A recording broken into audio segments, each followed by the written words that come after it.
everybody. Hi. How are y'all?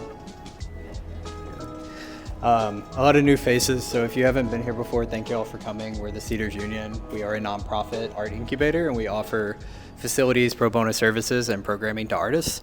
Afterwards, if you want to go on a tour, I'll talk about that at the end of it, but I'm going to actually let Erin go ahead and introduce herself and hand it over to her. So thank you, Erin. My name is Erin Cluley, as I think most of you probably know, and I have Erin Cluley Gallery. I've been in business for 11 years. It's an image of the gallery there. It's the last day of Zeke Williams' show at the gallery, so go check it out later this afternoon if you can. I have kind of like a few buckets of things I was going to talk about, and then we'll have some questions at the end, but I was going to talk a little bit about my journey, just to kind of give some context about where I'm coming from. And, you know, as we all know, our journey in this industry is not, you know, direct A to B. It can be very zigzaggy. I'll talk about doing the work. I'll talk about community.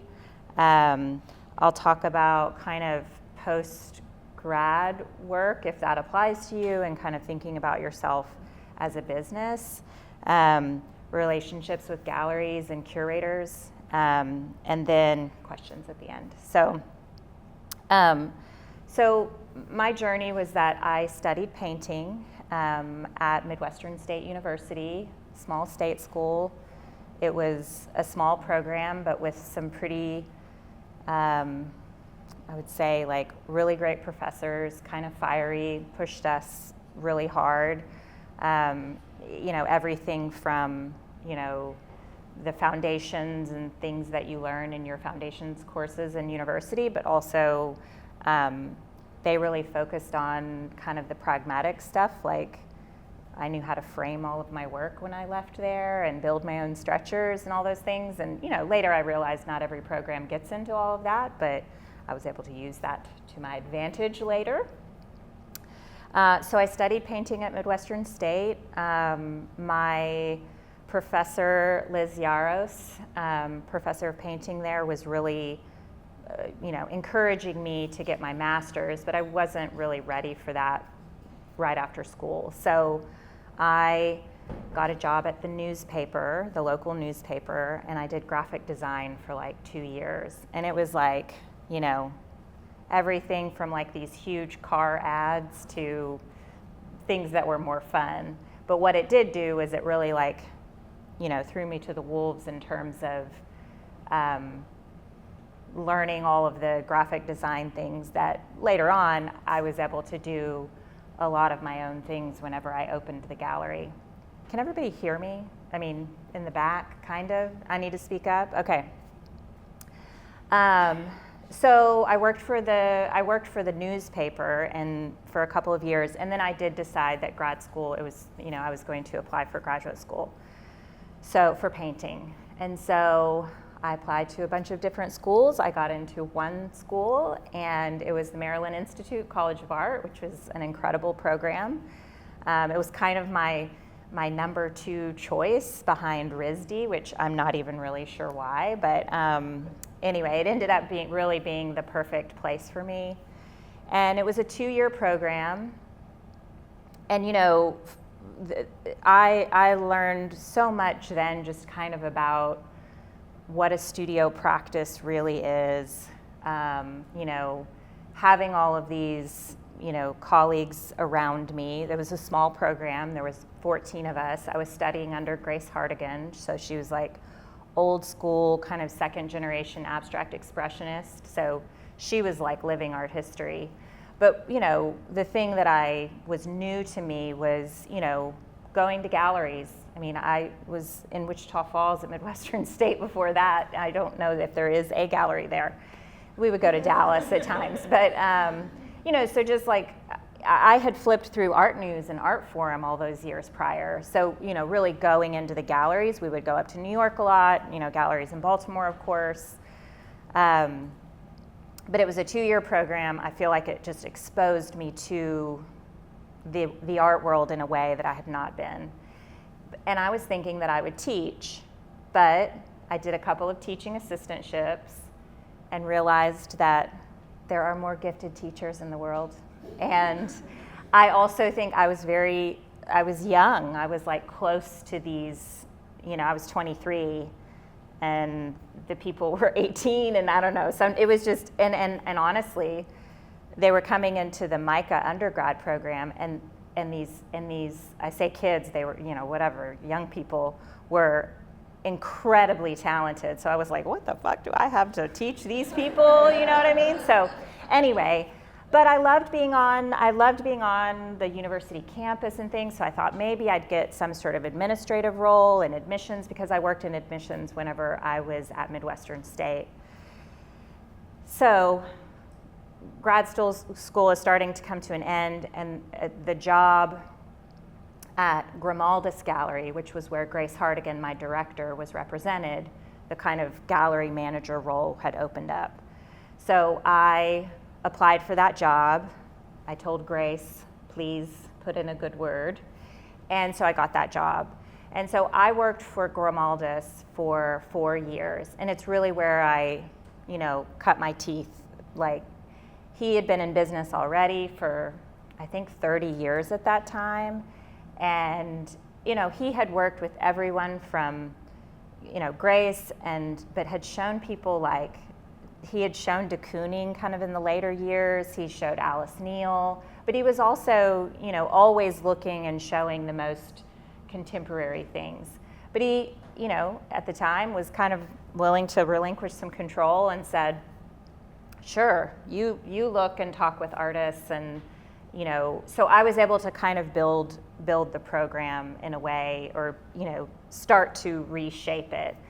And he trusted me with that, and I loved it. And I also loved working with the clients. It came very easy to me, and I'd never worked a day of retail in my life, but it didn't feel like retail to me, although it is. It just felt like I was telling the story of the artists, and I loved that part of it. So I loved kind of the sales part of it. So I worked with him for 4 years. My sister back here, she and her wife, they're pregnant with twins, and I was like, I think I want to get back closer to family. I had been up there for about 6 years.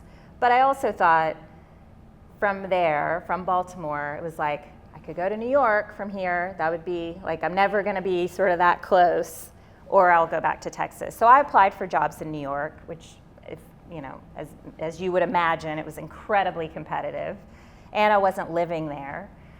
I got one interview. I don't even know how many things I applied for. So I decided to come back to Texas. So I came back to Texas really not knowing where I would land. And so I sort of floated around. I was thinking Austin, Houston, and I have to say, I did not know what Dallas was like in terms of, even though it was kind of the big city closest to me growing up, 2 hours away, I had no idea what the cultural landscape was like here. And really, for a gallery and for what I hope for working artists, it's a good foundation with the institutions we have and the collectors and the galleries and the places like this, which I'll get into a little bit more. So I moved back here to Texas, ended up getting the job at Dallas Contemporary, which I worked for 5 years there. So it felt like a good transition from what I was doing in the gallery, which was kind of wearing a lot of hats. And so then I'm going to Dallas Contemporary, and of course wearing probably double the amount of hats. But anyway, it was fun. It was like kind of the operations side of exhibitions, but I was also, I was new to Dallas. I didn't really know anyone. I was really eager to get to know people. So that then put me into the kind of like, hey, will you go to this dinner with these people, as kind of a membership development thing at Dallas Contemporary? I'm like, yeah, sure. So I was saying yes to everything. So I worked there for 5 years, and towards the end of that tenure, I met my now husband. So some personal kind of things started to happen where I thought, oh, okay, maybe I will stay in Dallas. I had worked with Butch McGregor quite a bit on projects with Dallas Contemporary. And so a few different things aligned, and I decided to approach Butch about opening a space over in West Dallas, like in the Trinity Groves area. Well, he was thrilled with the idea. I created a business plan. Again, I'll kind of talk a little bit more about that. It was the best thing I did. He wanted it. It also just helped me to, know my place in all of this. And so opened in West Dallas 11 years ago this month. And, now I'm, doing the things that I love doing, which is nurturing these careers of these artists, placing work, what I hope in, thoughtful places in terms of the collections, but also the, not just private, but museum. And then, what I feel really strongly about is just also making sure my place in the community feels right, and, creating partnerships. And so all that's a little bit of the snapshot of me. And I think it just helps to give context for, what I'll talk about here, which is I've always thought, because people will often say, well, do you make work anymore? Do you paint anymore? And I'll say no, and then it's like someone died, and I'm like, it's okay, it's okay. I didn't have to grieve the end of my practice, but I still, it's this creative outlet that I have. I also think it's really, hopefully, valuable to my artists that I have made things, and not just because I know how to make a stretcher and what it's like to use oil paint or whatever, but what it's like emotionally in a studio practice, and how it can be isolating, and what it's like to just, it's hard. It can be hard. There are challenges that come with all of this. So, but, I think that this is a good time to say, I also, when it does feel challenging and when it can feel kind of hard in what you're doing, we should all remind ourselves that, we can't do anything without artists, meaning my gallery, I couldn't do anything without the artists. Curators can't put together shows without the artists. Collectors wouldn't have anything to collect. It is, what you all do is really important and vital to the ecosystem that is what we're doing. And to this, specifically to Dallas, of course, to kind of the fabric of, the culture here. So just, remember that. So I wanted to talk a little bit about just doing the work. I think that is putting in the time. And, I remember very early on after I'd graduated from undergrad, and, I'm like, where am I going to get my studio space, And I remember talking to this one woman, and she was like, you need to just, maybe you find a studio space, but set yourself up on your dining room table, figure it out, make it happen. Don't get caught up in the romance of what could be this, studio space. Make it happen, whatever that means and is possible for you. Because maybe it is for 2 years that you're working on a table like this, and you're works on paper or whatever. And like my dad told me once, measure the back of your car, because you should not make anything bigger than the back width of your car. It was very good advice. I don't think you should do that forever, but at a certain time, I think it's important to kind of just be pragmatic, know your parameters, but make the work, do the work. And I think part of that is, looking at your peers, and that means also, looking at work. I often say, whenever I see an artist who is informed, I feel like I know that there's something there. They've They know where they are in kind of the context of art history, what their peers are doing, what artists that they are just interested in terms of, the ones showing at Zwerner and Gagosian and wherever else, but like, look at work, go out and look at work. We have these amazing institutions, galleries, and all of these things. I think it's just really important to get out, because sometimes I know that can be hard because you might feel, like you don't want to do that, but I think it's important. I think it's all, subjective. I mean, I want to say make good work, but I know that's, up to whoever it may be. However, I think one of the most important things, and I was talking with my husband about this morning, is finding someone who will be honest with you.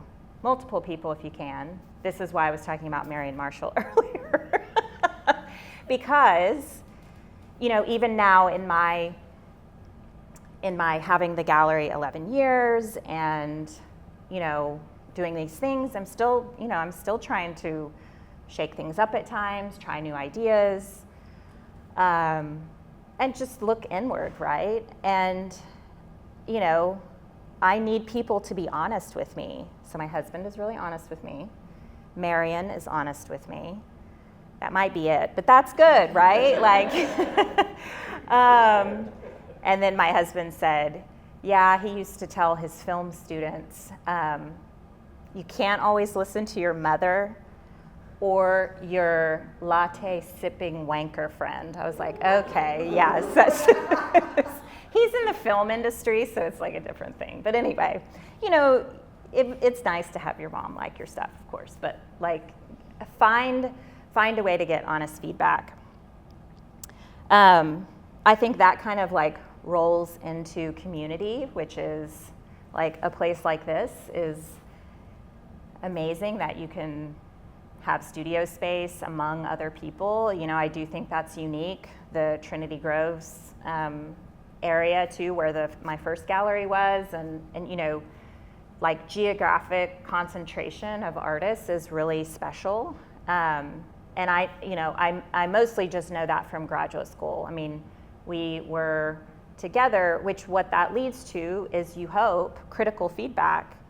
And I just think that's really what we all need for our work to progress, And it doesn't just have to be artists, it can be, especially in graduate school, and I don't know if CU is doing this or not, but bringing in critics. We had a curator, writer, critic that would come and visit us in graduate school every 3 weeks. And he was incredibly honest, and it was hard at times, our director. But I think finding that feedback among the other artists, but I think finding a way to invite people into your studio, former professors, because I do think that's how the work can progress. I think another thing with community and relying on your artist peers is, assuming people are sort of willing to share information and things, but opportunities, residency opportunities, grants. I know that from my perspective as a gallerist, I will turn to my artists and ask them who they're looking at, who they think is interesting, because they're not looking at it through a commercial lens. They're looking at it through more of an honest, I think this is cool lens, I think this is interesting. And that's why I think it's so important, for artists to have the people and artists and community around them. And then also the just, pragmatic things like, we have this with the Contemporary Art Dealers Association, is like asking, what vendor are you using for this? What materials? All these things that, I know artists are we're all experimenting all the time, and I think relying on each other for that is also underrated. I think it's really valuable. Sharing skills, sharing materials, things like that.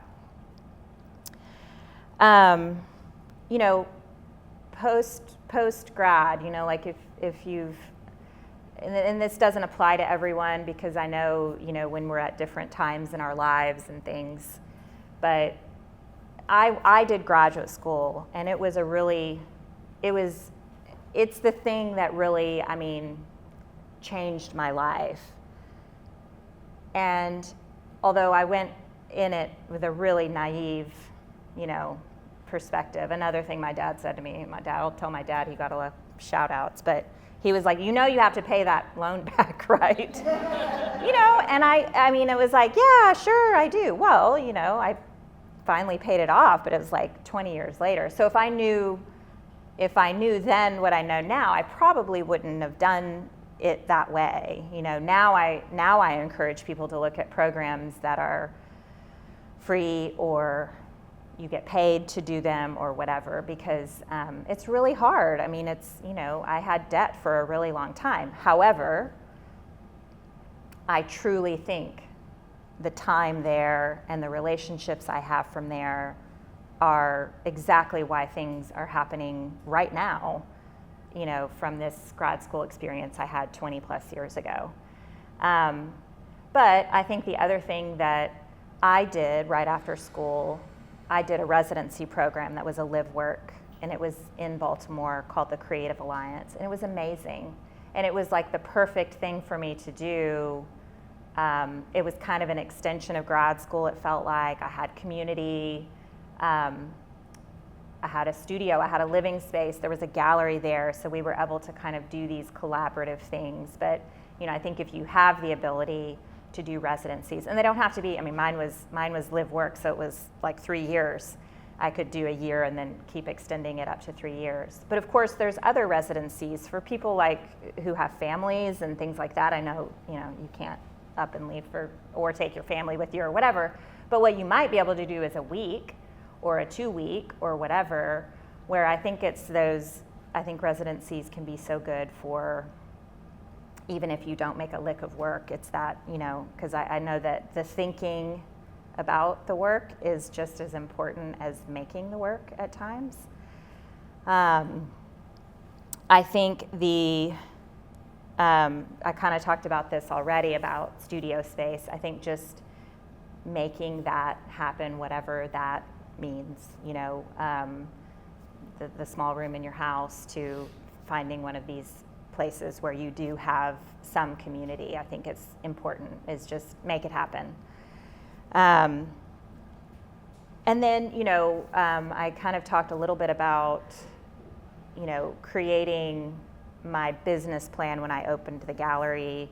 It's something I now talk with my artists about, which is, thinking of yourself as a business. That's what you are.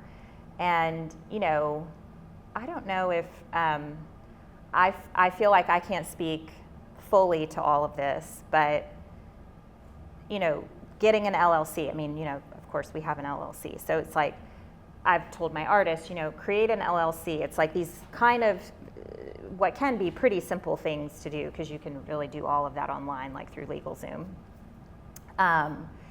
And you pay a fee, and it's, then you have a business entity.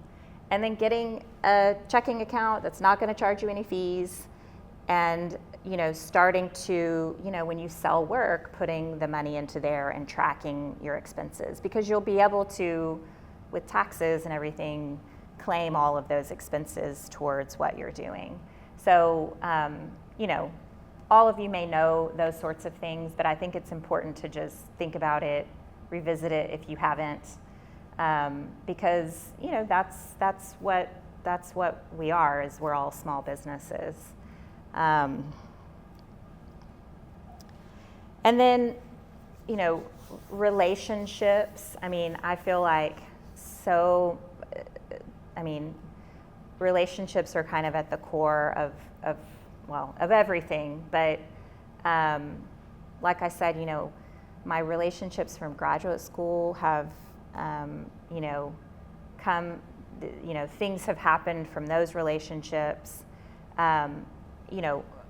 relying on those between your peers, but also, part of this is being present. And, I talk about,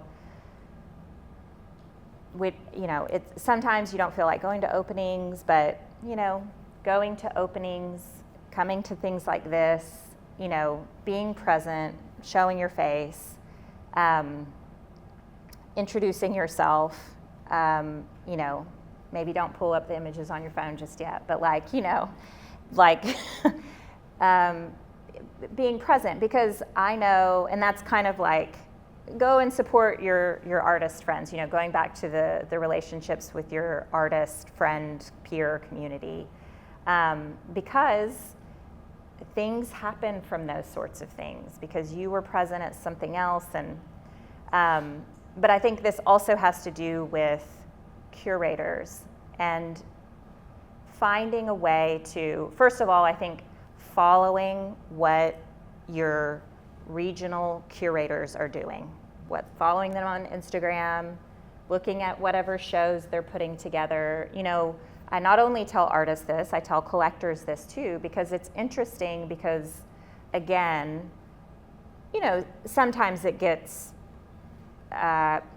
commercial, but I would say that generally they're doing a lot of research and, kind of editing and learning about what's going on in certain genres or, focus, between the curator of craft at the DMA to,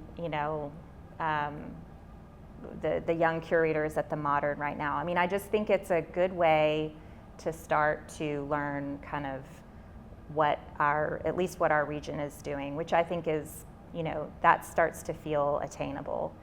And meeting them if you can, because it could be that you're able to have some way in and be able to invite them to your studio or to one of your shows if you end up having a show at a gallery. I think that's the curatorial relationships I really value a lot, and really I've built them over a long period of time, and they've been important to the gallery, but to my artists as well. And that also has to do with, juried shows. I think there's kind of always a question of should I or shouldn't I? And I think juried shows can be a really great opportunity. I think the big thing is looking at who the juror is, not just the place, but looking at who the juror is, because whether or not you receive the inclusion in the show or the award or whatever it may be, is that they've seen your work, right? They've seen the images. And I think that can be, it's like we had the Cluley Project's open call.